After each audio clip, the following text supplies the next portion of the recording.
பாலும் தெளிதேனும் பாகும் பருப்பும் இவை நாளும் கலந்துனக்கு நான் தருவேன். கோலம் செய்துங்கக் கரிமுகத்து தூமணியே நீ எனக்கு சங்கத்தமிழ் மூன்றும் தா. மூஷிக வாகன மோதகஸ்த சாம்பரகர்ண விளம்பித சூத்ர வாமனரூப மகேஸ்வரபுத்திர விக்ன விநாயக பாதநமஸ்தே. ஜெய்கணேச ஜெய்கணேச பாகிமாம், ஸ்ரீகணேச ஸ்ரீகணேச ரக்ஷமாம். பகவதி யூடியூப் சேனல் நேயர்களுக்கு டாக்டர் ஹரிஹர சர்மாவின் பணிவான நமஸ்காரங்கள். சக்தி ஜோதிடர் குழுவின் சார்பாக வைகாசி மாத பலன்களை பற்றி பார்ப்பதற்காக அடியேன் சக்தி சோமியா ஐயா நானும் டாக்டர் ஹரிஹர சர்மா ஐயா அவர்களும் ஆஸ்ட்ரோ KS ஐயங்கார் அவர்களும் வந்திருக்கின்றோம். இப்போ இந்த வைகாசி மாத பலன்கள் 14/5/2024 முதல் 14/6/2024 வரைக்கும் வைகாசி மாதம்.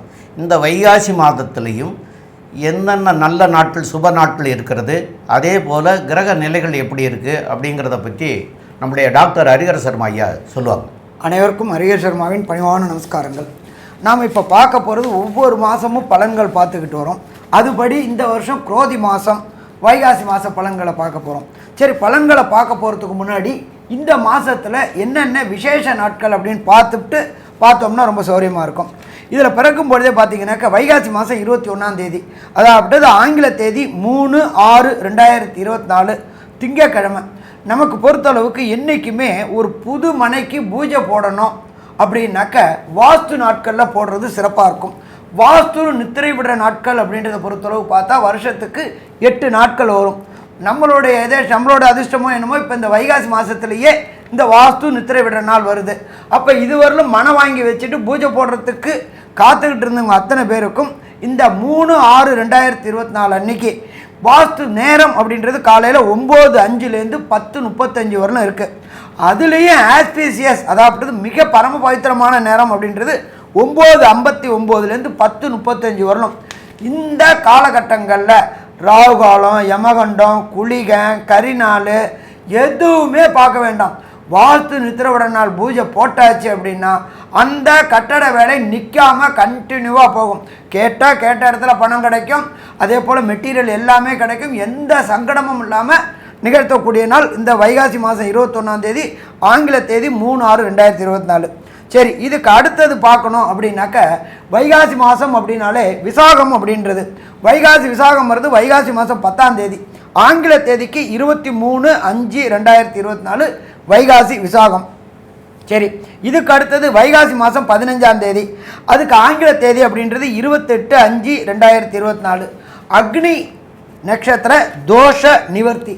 எப்பொழுதுமே அக்னி நட்சத்திரத்தை பொறுத்தளவுக்கு சூரியன் சித்திரை மாதத்தில் பரம உச்சத்தில் வரும்போது வரக்கூடியது அக்னி நட்சத்திர தோஷம்னு பேர். அக்னி நட்சத்திரன்றது மே 4 மே 21 வரையிலும் அக்னி நட்சத்திரம் இருக்குது. அதில் முன்கத்திரி பின்கத்திரி எப்படிம்பாங்க.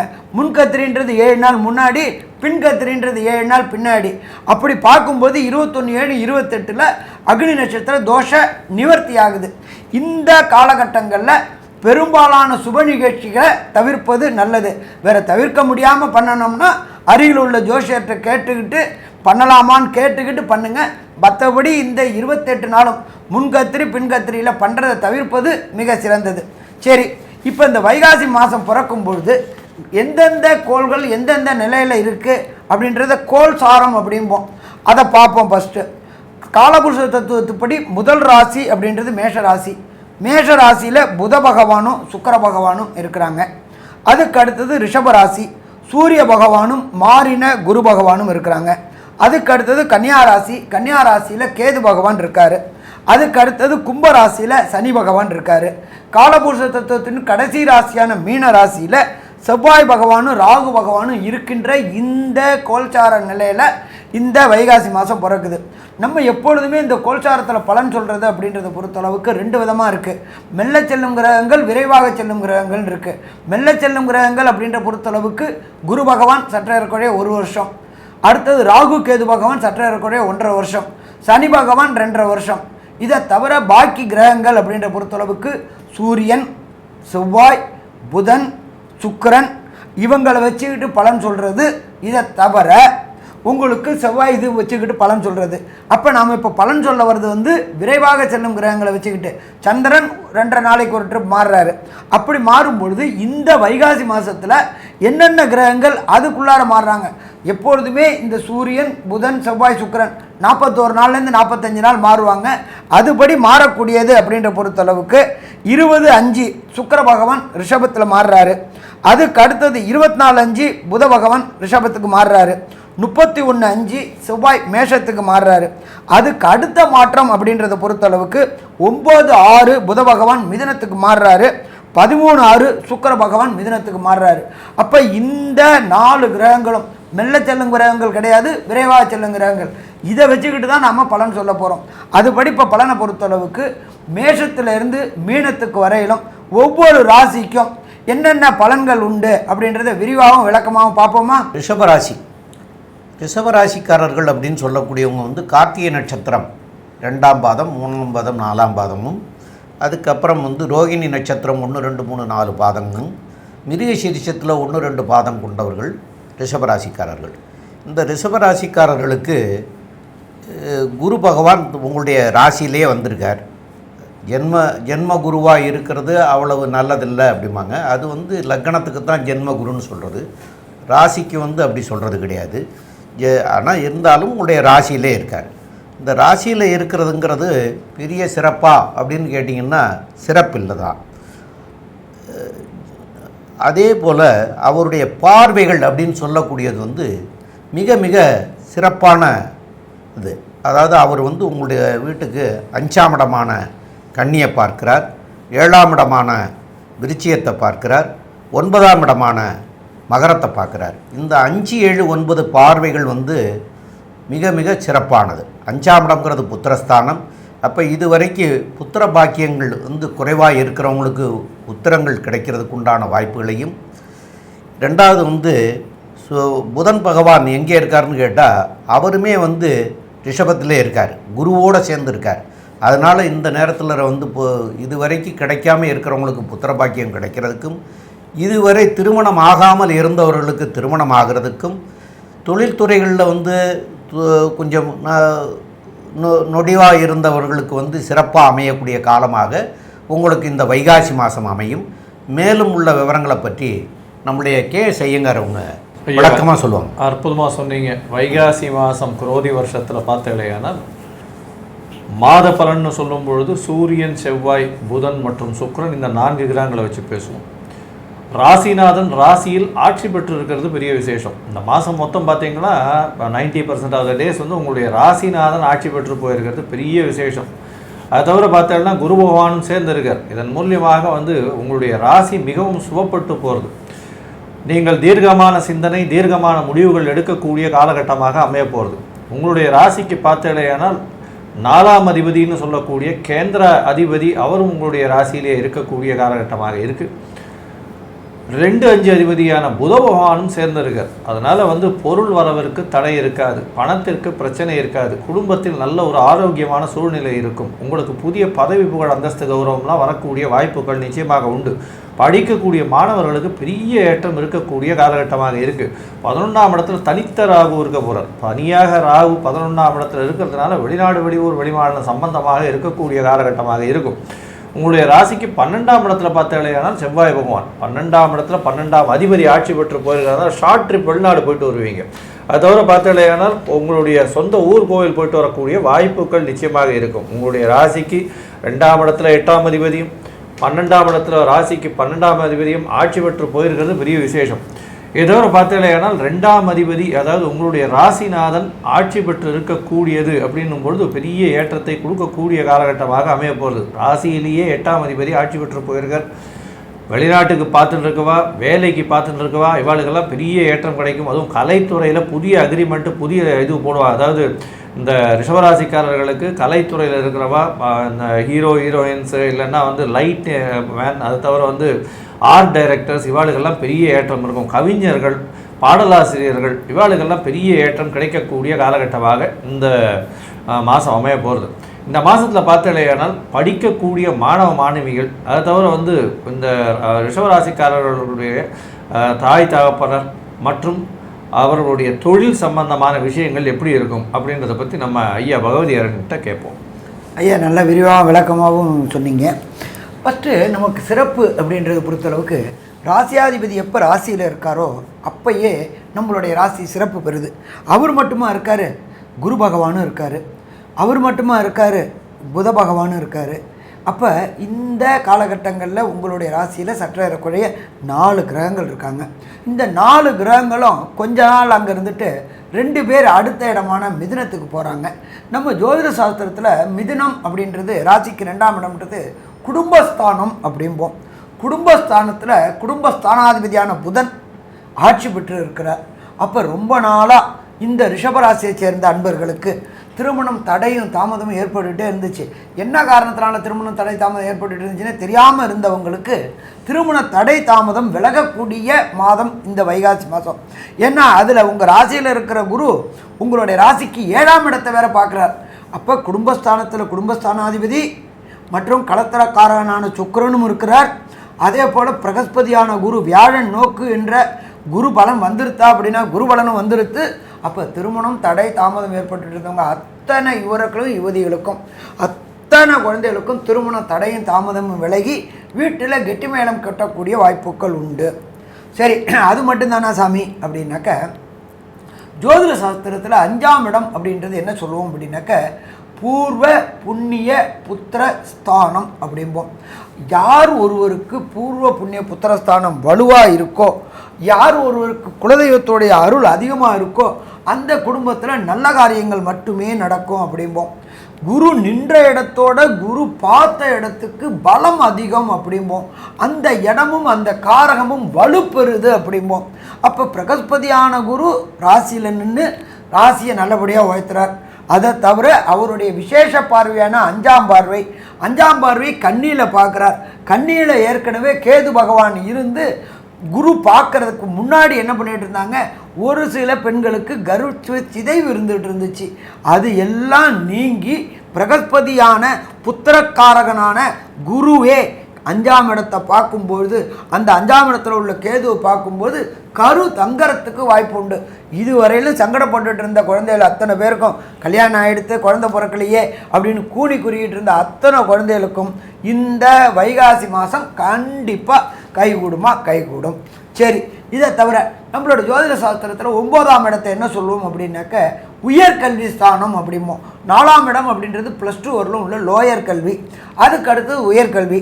எல்லாருக்குமே என்ன பண்ணுவாங்க, குழந்தைகளை பொறுத்தளவுக்கு உங்கள் குழந்தை ஃபஸ்ட்டு டிகிரி வாங்கியாச்சா, ஃபஸ்ட்டு குழந்தை டிகிரிக்கு போயாச்சா அப்படின்னு கேட்பாங்க. அப்போ 9ஆம் இடம்ன்றது உயர்கல்வி. அந்த 9ஆம் இடத்தை பிரகஸ்பதியான குரு விசேஷ பார்வையான 9ஆம் பார்வையாக பார்க்குறார். அந்த 9க்குடைய சனி பகவானும் 10ல் இருக்கார். அப்போ இந்த காம்படிட்டிவ் எக்ஸாம் நம்ம சொல்லுவோம், ஐஐடி, ஜேஇஇ, நீட்டு, யூபிஎஸ்சி, டிஎன்பிஎஸ்சி, இந்த எக்ஸாம் எழுதுகிற ரிஷபராசியை சேர்ந்த குழந்தைகளுக்கு கண்டிப்பாக எதிர்பார்த்ததோட அதிகமான மார்க் கிடைக்கும். அடுத்தது வேண்டிய விரும்பிய யூனிவர்சிட்டி. நான் டாப் 10 யூனிவர்சிட்டியில், தமிழ்நாட்டில் டாப் 10 யூனிவர்சிட்டியில் படிக்கணும், இந்தியாவில் டாப் 10 யூனிவர்சிட்டியில் படிக்கணும், உலகத்தில் டாப் 10 யூனிவர்சிட்டியில் படிக்கணும் அப்படின்னு நினைக்கிற ரிஷபராசி குழந்தைகளுக்கு அத்தனை பேருக்கும் இந்த வைகாசி மாதம் அதற்குண்டான வாய்ப்பு கிடைக்கும். சமயம் அதுக்கு போகிறதுக்கு பணம், தனக்காரனான குருவே ராசியில் இருக்கார். 5 பார்க்குறாரு, 9 பார்க்குறாரு. 1ஆம் இடமும் வலுவாயிடுச்சு, 5ஆம் இடமும் வலுவாயிடுச்சு, 9ஆம் இடமும் வலுவாச்சு. கேட்ட இடத்துல பணம் கிடைக்கும். எஜுகேஷன் லோன் போட்டால் எஜுகேஷன் லோன் உடனடியாக சேங்ஷன் ஆகும். அப்போ வேண்டிய விரும்பிய யூனிவர்சிட்டிக்கு வெளியூர், வெளிமாநிலம், வெளிநாடு போகலாம். சரி, அதுக்கு வேண்டிய PR, க்ரீன் கார்டு, விசா இதில் ஏதாவது தடை வருமா? ஒரு தடையும் வராது, பயப்பட வேண்டிய அம்சம் இல்லை. சரி, இதை தவிர ரிஷபராசியை பொறுத்தளவுக்கு பிரகஸ்பதியான குரு 9ஆம் பார்வையை பார்த்துட்டு அந்த 9ஆம் அதிபதி 10ஆம் இடத்துல இருக்கிறது இன்னும் சிறப்பு. நல்ல படிப்பு படித்து முடிச்சுட்டு கேம்பஸ் இன்டர்வியூவில் செலக்ட் ஆகிறதுக்கான வாய்ப்புகளும் மிக மிக அதிகம். அதுவும் இன்ஜினியரிங் ஓரியன்ட் படிப்பு படிச்சிருந்தவாளுக்கு, கெமிக்கல் ஓரியன்ட் படிச்சிருவா குழந்தைகள் அத்தனை பேருக்கும், ரிஷபராசியில் பிறந்த குழந்தைகள் அத்தனைக்கும் படித்து முடிச்ச விட்டு அதே வேலை கிடைக்கக்கூடிய வாய்ப்புகள் உண்டு. இதில் இன்னொரு விசேஷம் என்னென்னாக்கா ராசியிலேயே சூரியன் இருக்கார். சூரியன் அப்படின்றது ஆத்மகாரகன். அரசு தொடர்புடைய தொழில்களில் இருக்கணும் அப்படின்னா சூரியனும் செவ்வாயும் சப்போர்ட் பண்ணணும். இந்த மாதம் பிறக்கிறதே ஒரு 15 நாள் செவ்வாய் பகவான் 11ஆம் இடமான லாபஸ்தானத்தில் இருக்கார். கண்டிப்பாக இந்த வைகாசி மாதம் நல்ல படிப்பு முடிஞ்சிட்டு அரசு வேலைகளுக்கு முயற்சி செய்கிற அத்தனை ரிஷபராசி அன்பர்களுக்கும் அத்தனை ரிஷபராசி குழந்தைகளுக்கும் அரசு வேலை கிடைக்கக்கூடிய வாய்ப்புகள் மிக மிக மிக அதிகம். அப்போ இந்த வைகாசி மாதத்தை பொறுத்தளவுக்கு எல்லா குழந்தைகளுக்கும் ரிஷபராசியில் பிறந்த குழந்தைகள் அஸ்வினி பரணி கார்த்திகையில் 2, 3, 4 பாதம் கொண்டது, அடுத்தது ரோகிணி 4 பாதம், மிருகசீர்ஷம் 2 பாதம், இவ அத்தனை நட்சத்திர குழந்தைகளுக்கும் இந்த காலகட்டங்கள் மிக மிக வலுவாக இருக்குமா, மிக மிக வலுவாக இருக்கும்.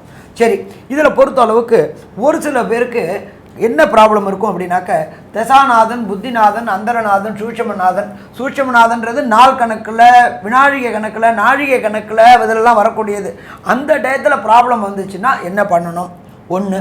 அடுத்தது, எல்லா நாளுமே நல்ல நாளா அப்படின்னா எல்லா நாளுமே நல்ல நாள் தான் சொல்லுவாங்க. ஆனால் சந்திராசிரமம்பாங்க. ஜனன ஜாதகத்துக்கு கோச்சார சந்திரன் 8ல் வர்றது சந்திராசிரம நாள்.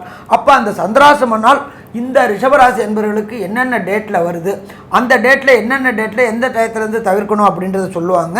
அதே போல் எளிய பரிகாரமும் நம்ம ஐயா சக்தி சோமையா அவங்க சொல்லுவாங்க. ரொம்ப அற்புதமாக தெளிவாக விளக்கமாக விவரமாகவும் சொன்னீங்க ஐயா, ரொம்ப நல்லா இருந்தது. அதேமாரி பார்த்திங்கன்னா இந்த ரிஷபராசிக்காரர்களுக்கு சந்திராஷ்டம தினங்கள் அப்படின்னு சொல்லக்கூடியது 25/5/2024 அன்னைக்கு காலையில் 11 மணி 10 நிமிஷத்துக்கு உங்களுக்கு சந்திராஷ்டமம் ஆரம்பிக்குது. 26/5/2024 27/5/2024 இந்த ஆகிய இந்த 2.5 நாட்கள் உங்களுக்கு சந்திராஷ்டம தினங்களாக வருது. இந்த நாட்களில் புதிய முயற்சிகள் எதுவும் செய்ய வேண்டாம், புதிதாக எதுவும் தொடங்க வேண்டாம். அதேமாரி பயணங்கள் செய்யக்கூடாது. பயணங்களையும் இந்த நாட்களில் இருந்ததுன்னா தவிர்க்கிறது நல்லது. ஆக மொத்தத்தில் இந்த 2.5 நாட்களில் எதையுமே புதிதாக தொடங்கிறதும் பயணங்களும், அது போக புதிய விசேஷங்கள், அதாவது நம்ம வீட்டில் விசேஷமாக ஏதாவது பண்ணணும் அப்படிங்கிறதையும் தவிர்க்கிறது சாலச் சிறந்ததாக இருக்கும். அதனால் இந்த நாட்களை தவிர்க்கிறது நல்லது. அதேமாரி இந்த நாட்களில் இன்னொருத்தரோடு நம்ம பேசுகிற போது கொஞ்சம் கவனமாக இந்த வார்த்தைகளை நம்ம சொல்லலாமா சொல்லக்கூடாதாங்கிறத கொஞ்சம் யோசனை பண்ணிட்டு செய்யணும். இல்லை அதனால் வம்பு வழக்குகள் வரக்கூடிய வாய்ப்புகளும் உண்டு. அதனால் இந்த நாட்களை தவிர்க்கிறது நல்லது. இது போக உங்களுடைய தசாநாதன், புத்திநாதன், அந்தரநாதன், சூட்சமநாதன் இதெல்லாம் சரியில்லாத காலகட்டங்களில் உங்களுக்கு இருக்குமே ஆனால், அதாவது ஜாதகத்தில் இதெல்லாம் திசையை நடக்கிறத பொறுத்து உள்ளது. அது என்ன திசை நடக்குங்கிறது தெரிஞ்சவங்க, சில பேருக்கு என்ன திசை நடந்துட்டுருக்குங்கிறது தெரியும், சில பேருக்கு தெரியாது. தெரிஞ்சவங்க என்ன திசை நடக்கிறதோ அந்த திசைக்குண்டான கிழமைகளில் அதற்குண்டான கிரகத்திற்குண்டான தெய்வத்தை போய் வழிபடுங்க. அதே நாட்களில், அதாவது புதன் திசை நடக்குது, அதுவாக இருந்தால் புதன் திசையினால் கெடுபலன் இருக்குது அப்படின்னா புதன் பகவானை போய் புதன்கிழமை அன்னைக்கு வழிபடுங்க. இப்போ ஒருத்தருக்கு குரு திசை நடக்குதுன்னா வியாழக்கிழமை அன்றைக்கி போய் தட்சிணாமூர்த்தியை வழிபடுங்க. அந்தந்த கிழமைகளில் அந்தந்த தெய்வத்தை போய் வணங்குங்க. என்ன திசை நடக்குதோ அந்த திசைக்குண்டான கிரகத்தை போய் வழிபடுறதுனால வரக்கூடிய விளைவுகள்லேருந்து மாறலாம். எங்களுக்கு இதெல்லாம் எதுவுமே தெரியாது அப்படின்னு நினைக்கிறவங்க வெள்ளிக்கிழமை அன்னைக்கு மகாலட்சுமியை போய் வழிபடுங்க.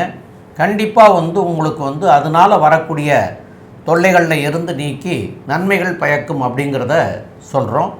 இது போக மேற்கொண்டு விளக்கமாக விரிவாக நம்முடைய கேஎஸ் ஐயங்கார் அவங்க சொல்லுவாங்க. ஐயா, ரிஷபராசியை பொறுத்தவரையிலும் ராசிநாதன் ராசியிலேயே இந்த மாதத்தில் இருக்கிறது பெரிய அனுகூலம். அதை தவிர உடல் நலத்தில் நல்ல ஏற்றம் இருக்கும். ஏன்னா சுவர்கள் ராசிநாதனும் சரி குரு பகவானும் சேர்ந்து இருக்கக்கூடிய காலகட்டம். சூரியன் 4ஆம் அதிபதி உங்களுடைய ராசியிலே இருக்கிறதுனால புதிய வீடு மனை வாங்கக்கூடிய பாக்கியம் உண்டாகும். அதை தவிர தாயின் உடல்நிலையில் நல்ல ஒரு ஏற்றம் இருக்கும். படிக்கக்கூடிய மாணவர்களுக்கு நல்ல ஒரு ஏற்றம் கிடைக்கக்கூடிய காலகட்டம். திருமணத்திற்கு நாள் வந்தாச்சு. இந்த வைகாசி மாதத்தில் கண்டிப்பாக திருமண பிராப்தி ஏற்படக்கூடிய பாக்கியம் உண்டு. குழந்தை பேர் ஏற்படக்கூடிய பாக்கியம் நிச்சயமாக உண்டு. பணவரவிற்கு பஞ்சம் இருக்காது. நினைத்த இடத்தில் பணம் வரக்கூடிய வாய்ப்புகள் உண்டு. தொழிலில் அபிவிருத்தி அதிகமாக இருக்கும். பார்ட்னர்ஷிப் தொழிலில் பெரிய ஏற்றம் இருக்கும். ஆனால் சிறு சிறு செலவுகள் இருக்கக்கூடிய காலகட்டம். வெளிநாடு வெளியூர் போயிட்டு வரக்கூடிய வாய்ப்புகள் உண்டு. புதிய வேலை அமையக்கூடிய வாய்ப்புகள் நிச்சயமாக உண்டு. புதிய கான்ட்ராக்டு, அதாவது கவர்மெண்ட் கான்ட்ராக்ட்ஸ் வரக்கூடிய வாய்ப்புகள் நிச்சயமாக இருக்கும். அரசு சார்ந்த பணிகளில் செல்லக்கூடிய வாய்ப்புகள் நிச்சயமாக இருக்கும். உங்களுடைய ராசிநாதனே 6ஆம் அதிபதி அப்படின்றதுனால அடிமை தொழில் அப்படின்னு சொல்லக்கூடிய ஒரு இடத்துல போய் வேலை செய்கிறது, அது தவிர கலைத்துறையில் இருக்கிறவங்களுக்கு பெரிய ஏற்றம் கிடைக்கக்கூடிய காலகட்டமாக இருக்குது. பொதுவாகவே இந்த மாதம் பார்த்தாலேனா இந்த ரிஷபராசிக்காரர்களுக்கு நல்ல ஏற்றம். ஏன்னா இவ்வளோ நாள் வந்து தனித்த குருவாக வந்து ரிஷபராசியில் இருந்தார். இப்போது 4 கிரகங்கள் இருக்கார். தனித்த குரு மட்டும்தான் பிரச்சனையை கொடுப்பார். இப்போ 4 கிரகங்கள் இருக்கிறதுனால உங்களுக்கு எந்த விதமான கம்ஃபர்ட்ஸும் ரொம்ப அதிகமாக இருக்கக்கூடிய காலகட்டமாக இந்த வைகாசி மாதம் அமைய போகிறது. இந்த சக்தி ஜோதிட குழு நல்ல ஒரு வைகாசி மாதமாக ரிஷபராசிக்காரர்களுக்கு இருக்கும்னு சொல்லுது. நன்றி, நமஸ்காரம். ஸ்ரீ பகவதி யூடியூப் சேனல் பார்த்த அன்பர்களுக்கு நன்றி. இதே போன்று ஆன்மீக தொடர்புடைய ஜோதிட தொடர்புடைய தகவல்களை தொடர்ந்து நீங்கள் பெற ஸ்ரீ பகவதி யூடியூப் சேனலை சப்ஸ்கிரைப் செய்யுங்கள் மற்றும் அருகில் உள்ள பெல் ஐக்கானை அதை அழுத்தினீர்கள் என்றால் தொடர்ந்து என்னுடைய சேனலை பார்க்க முடியும். நன்றி, நமஸ்காரம்.